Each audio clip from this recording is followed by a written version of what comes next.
Chinese and American military commanders in 2008.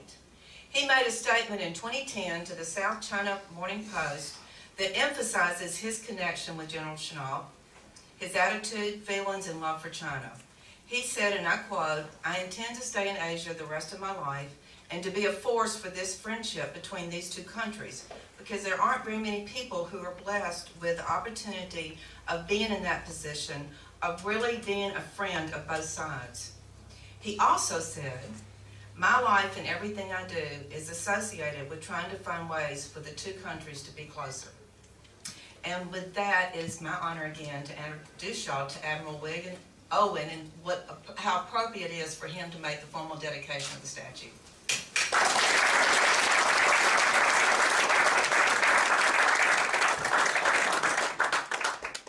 Well, thank you, Nell, and Mr. Mayor, nice to be in your great city. I've been here many times now as the chairman of CenturyLink, and I always ask Glenn Post what to say before I say anything. So everything I say today is right from the mouth of Glenn Post. And I'm honored to be here with an ex-Flying Tiger, Sir Dick. It's nice to have you here with us, and we all respect that great generation and the great things that you did. And we have a lot of great dignitaries here, and I'm honored to be with you.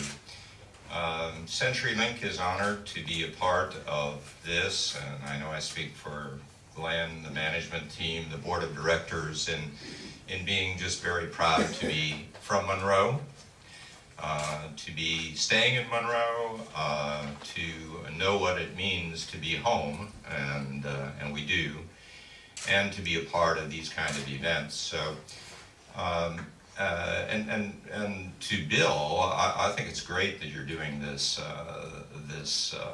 production.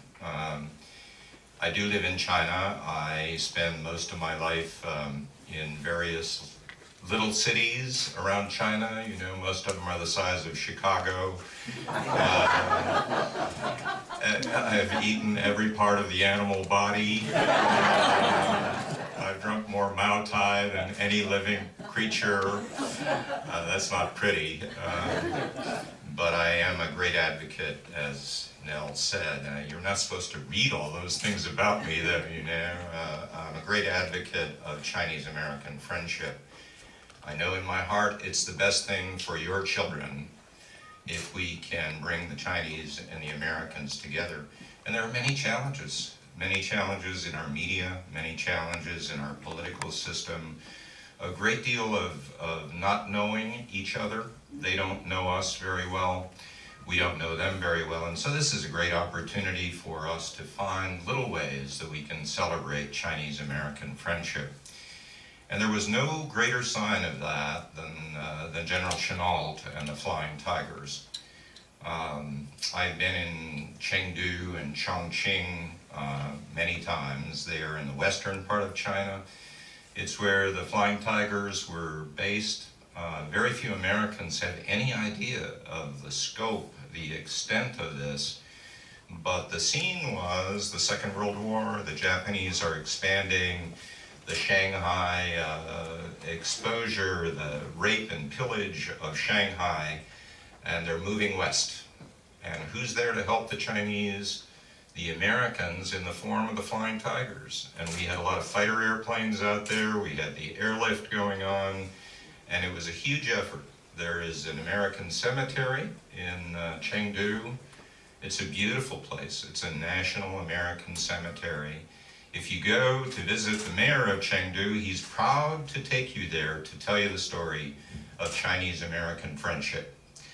And when you go there, you realize that everything about the bamboo warning net is true. And as Dick was telling me, you know, when someone was shot down, the Chinese were there as the search and rescue effort everywhere. I've heard that story all around. And so the mayor of Chengdu hugs you when you come as an American to celebrate this. And, you know, I want every one of the 535 congressmen and senators, every governor, every official in this country to understand what could be between these two great nations.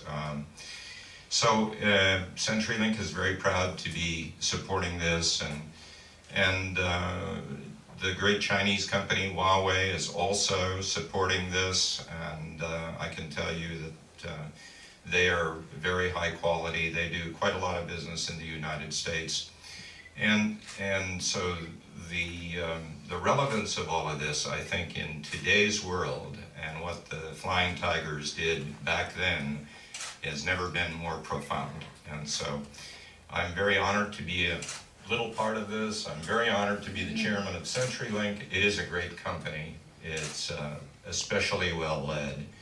Everything that Mr. Williams did and the culture of CenturyLink is alive and well in the form of the board and the management team and the employees of CenturyLink.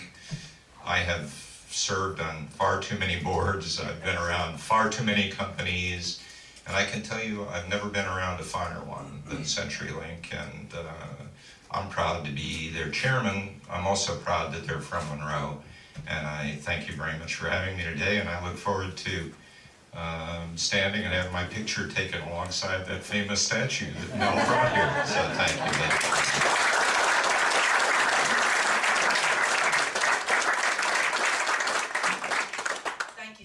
And of course, we are so proud of CenturyLink being from Monroe. We're Monroe proud, right?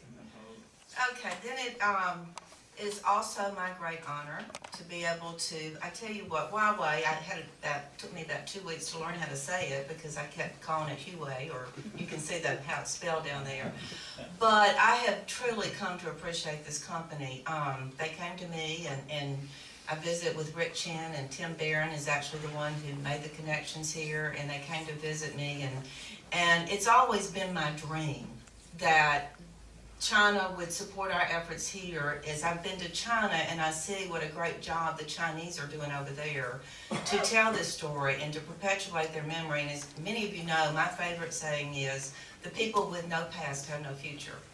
And so to me, we're not just about the past, but we're about the future. So I'd like to introduce you to Mr. Charles Ding. He's the president of Huawei North America. Mr. Ding has 22 years of experience in telecommunications industry, with 15 of those years spent working in executive leadership positions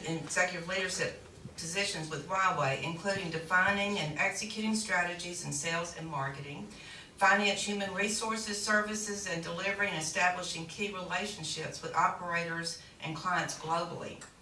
Prior to his role in North America, Charles was the president of Huawei Saudi Arabia and later as the president of the Middle East and North Africa region, which included commercializing the first 3G network in the Arab world. He led a team that supported 90 operators in 30 countries, growing Huawei's market share, and in 2009 was leading a regional team of 6,000 employees that recorded $4 billion in contract sales. We greatly appreciate his support of this event and Huawei's and all those who've worked here, especially all week long, to come help us, to give us a great event for tonight. But we also appreciate him coming in for this big event also. Let me introduce to you Mr. Charles Ding.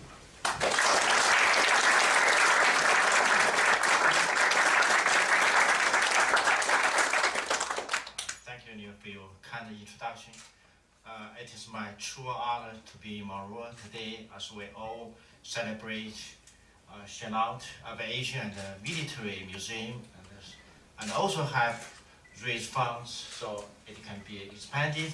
Especially, it can be an expanded story of how the US and China worked together during the important time in the history. Visiting the museum for the first time today, I know we owe great debt to the people of those who sacrificed their lives for our freedom and friendship. Today, we're here to celebrate our common bond of humanity inspired by General Chennault. These values are gifts and strong heritage for children and the people of the US and China, all of which calls for strong and vibrant Memorial Museum. As one of leading telecom suppliers